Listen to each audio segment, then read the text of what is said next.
In this video, we are rematching this guy called Nautilus, and today he has a fresh new setup. So actually, the first time I fought this guy was back when I started using Mega Glalie, and it's kind of crazy because I decided to bring it back to try and see if I can get a good battle with it. And this was actually a one guy where I had a really good match. But you can see that he's definitely changed up his setup. Like before, he was using like Ubers, and it was a good team, but like it wasn't my favorite. But here he has such a unique setup going down. Like you really did not see any of these Pokemon that often, and they're good Pokemon too. Maybe not Xatu, but like seriously, like Alolan Muck, Hippowdon, Excadrill, those are all just dead underrated. And this is actually the first time I've seen Lopunny in a while. Like Mega Lopunny isn't too common. So anyways, I start with Tangrowth just in case he goes into Lopunny. I was thinking about Glalie, but I was like, well, that might actually just be predictable, so I don't want him to get a free switch in right there. And that was great because he does end up going into Lopunny. So now I'm thinking, well, what could I do here? But whatever he does, if he tries to go for Fake Out, he's gonna suffer because of my Rocky Helmet. So I'm just hoping he does that. That's why I like getting into Tangrowth on turn 1. I could even go into Glalie if I wanted to and set up a layer of spikes because of inner focus, although that's just not really the smartest idea, because if he does end up going for a high jump kick off the bat, that's going to be a one shot, and then in addition I'd still take big damage. So anyways, he does go for the Fake Out here, and he suffers because of the Rocky Damage Helmet. It actually does more damage to him than it does to me, so that's good, because with Tangrowth I can just switch out and regenerate all of that, whereas with Lopunny he's got to be pretty careful. So anyways, he goes into Xatu, and I was actually thinking about going for a Sleep Powder, but I'm glad I didn't. I went for Giga Drain instead, because that would have just bounced back and really had no effect at all. So now I was thinking, well, what should I do? Because this guy, he can do a lot with the Xatu right here. Now I'm confident I can actually live any attack from him, but I mean, I don't want him to really set things up in case he has like some sort of entry hazards. I've never really faced Xatu before, so I don't know what to expect. Although when looking this up, I know that it does get access to U-Turn, and it's just more of a utility Pokemon that's main purpose is to utilize Magic Bounce. I mean, since I faced this before and looked at the Magic Bounce Pokemon, so I use Mega Sableye because of its ability, but I know basically what to expect from its ability, but I don't know what to switch into. And eventually I was thinking, well, probably Sizer, because if he goes for Toxic, then it's not going to affect me. If he goes for U-Turn, I'll just resist it, and it wouldn't be the biggest issues. I can always just switch out into something else. And like, let's say he goes into Lopunny, it won't be too much of a problem, because I can just go for a Bullet Punch and probably do more damage to him than he would actually do to me, because that's his Mega and this is just my Sizer. Although Sizer is pretty useful for my team. So anyways, here he goes for Hippowdon. I went for U-Turn. He actually went for Tillman, which I guess was a good setup for him. But, it's good I was able to get that U-Turn off, because that gives me direct entry into Glalie. And that's why I love U-Turn. Just, if you have good offensive Pokemon that can come in easily, U-Turn basically is your solution, because with a Pokemon like Sizer, you can U-Turn right into them. And now I can do a lot. So I was thinking about Spikes, but I go for a Body Slam. The reason you can see I move my cursor around it is because that's a predictable move. And I know that this guy is probably going to go into his Xatu. Although the really good thing about Glalie in this situation is that because it has that Ice type stab from Refrigerate, switching in is basically like, a deck game. Because whatever I do, like if he predicts wrong, he's going to suffer quite a lot. Like getting spikes up is not going to be fun for this guy.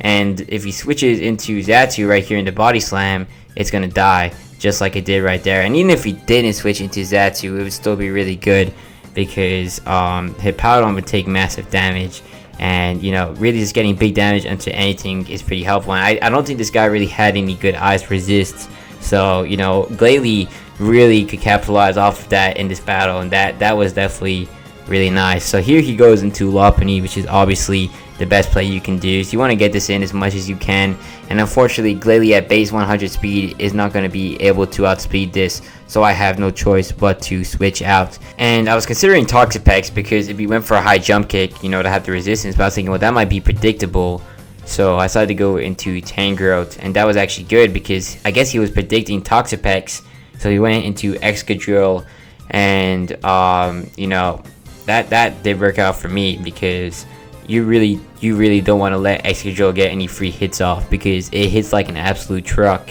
with its base like 130 attack stat. So anyways, here I'm thinking, well, I may as well stay in, because nothing really wants to come into Excadrill, not even Sizer, because of just how powerful Earthquake is. And like, any of my other Pokemon that could resist Earthquake don't want to face an Iron Head. So in light of this, I was thinking, well, I should probably use my Sleep Powder here. And I try to follow the Sleep Claws in my battles, so I only want to use Sleep Powder, or Sleep once, so like only one Pokemon per time is asleep, if that makes sense. So anyways, I decided to use it, and I do successfully administer it onto this Excadrill. And now I'm thinking, well, this is a great chance to get Glalie in and set up a layer of spikes. Now it is a bit risky, because he could actually wake up and then knock out my Excadrill, or not my Excadrill, my Glalie. But I was willing to take that risk here, because getting spikes off is totally worth the trade-off, because that will completely destroy his switching game. And in a battle like this, chip damage is incredibly useful, so I really did want to get that off. And if I did, that would show just what a good game with Glalie would look like, because it can be really good in the right hands and in the right situation. This is definitely one of those things, because with spikes up, it's basically going to have a long-lasting effect. And this guy lost his magic bouncer, so he doesn't really have a way to shut that down. So anyways, I am able to successfully get that off, and luckily he does not wake up, so that gives me the opportunity to use Earthquake. And because of my high attack stat and Excadrill's, it does have decent defenses, but they're not the greatest, so that was enough to finish him off. And now he's probably going to go into Lopunny. Like, that is kind of the obvious play. It's like, you want to get that in as much as you can, like I said. And it is basically a good check to Glalie, because I'm basically at the risk of being one-shotted at all times. And it's just not worth staying in, trying to find out what will happen. And even if he just goes for a return, it probably still would be enough to finish off Glalie, because of just the high overall damage that Lopunny can actually dish out. So right here, he does end up going for the return, but it really doesn't do too much damage to my Toxapex. And I'm thinking now this is a great chance to go for Toxic, because he just lost his Steel type and he lost his Magic Bouncer. So whatever goes in is gonna be pretty badly affected right here. And he goes into Hippowdon, which is a great Pokemon to get Toxic on. So now, he can't really be as stally, because the toxic damage is going to be pretty annoying to him. But the only annoying part is that he does end up actually setting up his Sandstorm, and that's not really fun for my team, because my only Sandstorm resist is Sizer, and I can't really get that in too easily on Hippowdon. So whatever's coming in is going to take some chip damage every turn. But really the best play is going to be Tangrowth, because of how well it resists Earthquake, and also because even if he goes for Ice Fang, which is the typical coverage option for Hippowdon, it's not going to suck too much, because I do have Rocky Helmet. First of all, I have really good defenses, and then I have Regenerator, so if I make a wrong move, I can just switch out and basically reverse those effects, because of just how much HP Tangrowth regains every time I switch out. So here he goes for the Slack Off, which is alright. It's not too much of a big issue. But now I'm thinking, well, I should probably go for an attack, because I kind of forgot that Excadrill died, so I wasn't really wanting to go ahead and use my Sleep Powder again. Once again, I do try and follow the Sleep Claws, and I'd rather take the risk and miss out on it than accidentally put two Pokemon to sleep at the same time. So anyways, I go for a Rock Tomb here. I guess I was expecting the Lopunny, and I was thinking, well, then I can get Glalie in if I needed to, or Chandelure. I don't really understand that too much. I think Knockoff would have been the better play. But, he gets his Muck in, and now I'm thinking, well, this actually is going to suck quite a lot, because I looked up Muck, and I actually wanted to get Alolan Muck back in the past because of its pursuit capabilities, especially with Assault Vest.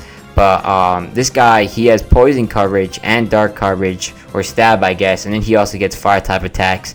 So I was thinking, well, Sizer would be the obvious play, because he might go for a Poison attack, and Sizer is basically guaranteed to resist that. And The only issue with that is that if you went for a fire type attack, it's not only going to do super effective damage to Tangrowth, so it would actually make sense, but it would be able to finish off my Sizer, so I wouldn't really come into easily. So I didn't think that was, you know, the optimal play in that situation. Instead, I was thinking, well, Toxapex is probably the best one, because even if he does go for knockoff, which is a move that this Pokemon is most likely going to have, it won't be the worst thing, because, you know, Toxapex isn't the most essential Pokemon in this battle. Tangrowth is really the main one I want to try keeping alive.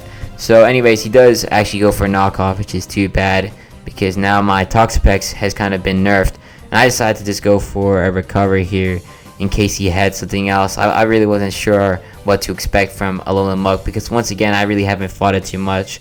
Although recover did end up actually being a pretty useless move, because he goes into Hippowdon and I'm basically kind of forced to switch. I mean, I can't stay in, but it's not really worth it. So I go into Tangrowth here, and I basically would have regenerated all that HP anyways if I just switched out, but you know, I really just wasn't thinking too well here. So he goes for a Stud Rock, and now that's actually really bad for my team, and that's one of my biggest weaknesses, because a lot of my really good attackers take big damage switching in on Stealth Rocks. Now the good thing is not all my tanks really suffer too much, because they're not weak to it, but Stealth Rock is annoying for Pokemon like Chandelure and Togekiss, because they can't really come in too easily, and even Sizer doesn't have too much fun with it. So anyways, here I go for a knockoff. I know he's going to go into Muk, and I do want to capitalize off of that, because it's probably going to have an item, and I figured that removing that would be pretty useful. So anyways, here I go into Sizer, thinking he doesn't have much fire coverage, or thinking he might expect my Toxapex, but instead actually he goes for a Fire Blast, which is it takes me to 18 HP, but somehow that's enough to finish me. I guess because he probably landed a burn, and that did enough, you know, chip damage to take out the Sizer that turn, and that was too bad. But I was figuring, well, this is a good chance to get Glalie in once again, because now he's gonna have to sacrifice something to me, because like nothing once again really wants to switch into Glalie, and that's what I like about it. Sometimes if you find the right team that doesn't have a good ice resist, then it can actually do a lot of good damage. And the spikes especially that I set up from earlier have been pretty annoying to this guy, because every time that he switches out he takes some pretty annoying chip damage. So right here he goes into Hippowdon, and that's his sacrifice. And you know, unfortunately though, he does actually set up the Sandstream, which actually isn't too bad, because you know, it does benefit me in a sense once the Hippowdon is finished, because now his Pokemon are also going to be mutually affected from the Sandstorm. Although the only sad thing is now I've lost my Sizer, and Sizer is incredibly important to my team setup, because I do like to rely on the strategy of just eventually wearing down a Pokemon low enough to where Sizer can check it with Bullet Punch.